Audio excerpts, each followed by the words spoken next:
जेव्हा आपण छत्रपती शिवाजी महाराज हे नाव ऐकतो तेव्हा आपल्या डोळ्यासमोर काय उभं राहतं? त्यांच्या शौर्यकथा, त्यांच्या लढाया, त्यांचे अभेद्य किल्ले, बरोबर? पण या सगळ्याच्या मुळाशी एक विचार होता, एक तत्वज्ञान होतं, ज्याने एका क्रांतिकारी राज्याचा पाया रचला. तर आज आपण महाराजांच्या फक्त तलवारीच्या पराक्रमाबद्दल नाही, तर त्यांच्या विचारांच्या धारेबद्दल बोलणार आहोत. त्यांच्या शासनाच्या मागची ती तत्त्व कोणती होती हे समजून घेणार आहोत. ही आहे महाराजांची राजमुद्रा आणि यातला प्रत्येक शब्द स्वराज्याचं ध्येय सांगतो. राज्याच्या सुरुवातीलाच या मुद्रेने हे स्पष्ट केलं होतं की हे राज्य, हे स्वराज्य फक्त आणि फक्त लोकांच्या कल्याणासाठी आहे. म्हणजे हा फक्त एक प्रशासकीय शिक्का नव्हता, तर एका लोककल्याणकारी राज्याच्या स्थापनेची ती एक घोषणाच होती. आणि याच घोषणेतून जन्म झाला स्वराज्य या संकल्पनेचा. स्वराज्य म्हणजे केवळ भूभाग जिंकणं किंवा एक राज्य स्थापन करणं इतकंच मर्यादित नव्हतं, तर ते मानवतावादी आणि समतावादी मूल्यांवर आधारित एक आदर्श राज्य घडवण्याचं स्वप्न होतं. स्वराज्य म्हणजे नक्की काय? तर एक असं राज्य जिथे प्रत्येकाच्या मूलभूत गरजा सन्मानाने पूर्ण होतील, जिथे स्त्रिया सुरक्षित आणि आत्मसन्मानाने जगतील आणि जिथे जात किंवा धर्माच्या आधारावर कोणताही भेदभाव नसेल. यावर वारकरी संतांच्या विचारांचा खूप मोठा प्रभाव होता. तोच विचार स्वराज्याचा आत्मा होता. एक असा समाज घडवणं जिथे शेतकरी, सामान्य माणूस, प्रत्येक जण सुरक्षित आणि सन्मानाने जगू शकेल. आता आपण स्वराज्याच्या एका अशा स्तंभाबद्दल बोलूया जो त्या काळात अक्षरशः क्रांतिकारी होता. तो म्हणजे स्त्रियांच्या सन्मानाचं रक्षण आणि त्याबद्दल महाराजांचं अत्यंत कठोर धोरण. आता हे समजून घेणं खूप महत्त्वाचं आहे की ह्या फक्त काही चांगल्या सूचना किंवा उपदेश नव्हते. हे सैन्यासाठी अत्यंत कडक आणि शिक्षापात्र असे आदेश होते. जरा विचार करा, त्या काळात जिथे युद्धात जिंकलेल्या स्त्रियांना मालमत्ता समजलं जायचं, तिथे असे नियम लागू करणं ही एक सामाजिक क्रांतीच होती. बरं, मग हे नियम फक्त कागदावर होते का? तर अजिबात नाही. त्यासाठी हे पहिलं उदाहरण बघा. रांझ्याच्या पाटलाने, जो एक मोठा अधिकारी होता, त्याने एका महिलेवर अत्याचार केला. आणि शिक्षा काय झाली? त्याचे हात-पाय तोडण्याचे आदेश देण्यात आले. आता इथे शिक्षा किती कठोर होती हे तर महत्त्वाचं आहेच, पण ती सर्वांसमोर का दिली गेली हे त्याहूनही महत्त्वाचं आहे. यातून एकच स्पष्ट संदेश संपूर्ण राज्यात गेला: स्त्रियांचा सन्मान स्वराज्यात सर्वोच्च आहे आणि त्याच्याशी खेळणाऱ्याला माफी नाही. आता हे तर झालं आपल्या राज्यातल्या गुन्हेगाराचं, पण शत्रुपक्षातील स्त्रीबद्दल काय? त्यासाठी हे दुसरं खूप प्रसिद्ध उदाहरण पाहूया.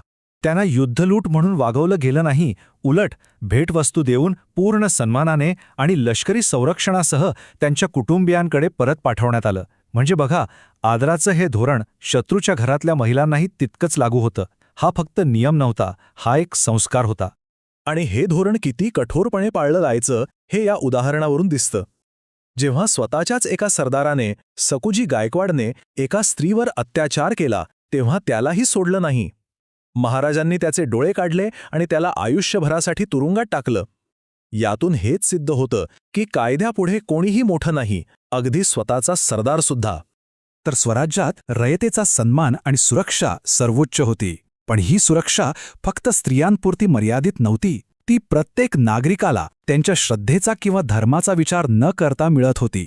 आणि हाच स्वराज्याचा दुसरा अत्यंत महत्त्वाचा स्तंभ होता: धार्मिक स्वातंत्र्य आणि सर्व धर्मांबद्दल आदर.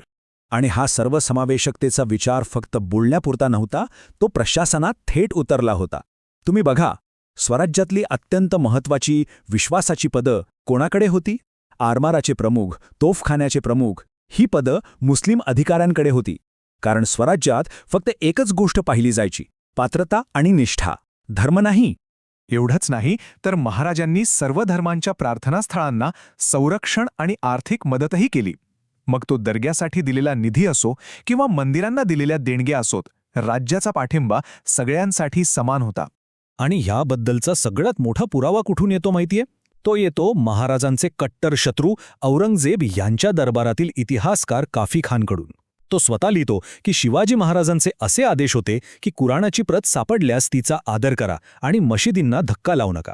आता शत्रूच्या दरबारातील माणूस जेव्हा अशी साक्ष देतो, तेव्हा त्याचं महत्त्व किती आहे हे वेगळं सांगायला नको. इथे आपल्याला दोन राज्यकर्त्यांमधले दोन पूर्णपणे भिन्न दृष्टिकोन दिसतात. एका बाजूला औरंगजेबाचं जिझिया कर लावण्याचं धोरण आणि दुसऱ्या बाजूला शिवाजी महाराजांनी त्यालाच लिहिलेल्या पत्रातले हे शब्द. महाराज म्हणतात की कुराणात देवाला फक्त मुस्लिमांचा नाही तर सगळ्या जगाचा देव म्हटलंय. ते स्पष्टपणे धर्माच्या आधारावर होणारा कोणताही भेदभाव नाकारत होते. ठीक आहे, तर ही सगळी झाली 17व्या शतकातली गोष्ट. पण या विचारांचं पुढे काय झालं? या तत्वांचा आजच्या भारतावर काही परिणाम झाला आहे का? चला पाहूया. तर याचा परिणाम खूप खोलवर झालेला आहे. हा एक असा वैचारिक प्रवाह आहे जो थांबला नाही. महाराजांनी जी समानता, न्याय आणि कल्याणाची तत्त्व मांडली, तोच विचार पुढे महात्मा फुलेंनी उचलून धरला.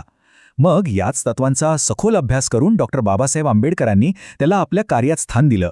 आणि अखेरीस स्वातंत्र्य, समता आणि बंधुतेची हीच मूल्य आपल्या भारतीय संविधानाचा आत्मा बनली. आणि या सगळ्याला एक सर्वोच्च मान्यता मिळाली आहे. ती म्हणजे आपल्या भारतीय संविधानाची जी मूळ हस्तलिखित प्रत आहे, त्यामध्ये पान क्रमांक 141 वर छत्रपती शिवाजी महाराजांचं चित्र आहे. विचार करा, देशाच्या घटनाकारांनी महाराजांच्या विचारांना आणि त्यांच्या वारशाला दिलेली ही एक अधिकृत पोचपावतीच आहे. आणि मग इथे एक महत्त्वाचा प्रश्न निर्माण होतो. जर 17व्या शतकातली ही मूल्य आपल्या आधुनिक प्रजासत्ताकाचा पाया बनू शकतात, तर आज आपण त्यांचं पालन कितपत करतो? याच एका विचार करायला लावणाऱ्या प्रश्नासोबत आज आपण इथे थांबूया. या ऐतिहासिक वारशाची आजच्या काळात काय गरज आहे, यावर प्रत्येकाने नक्कीच विचार करायला हवा.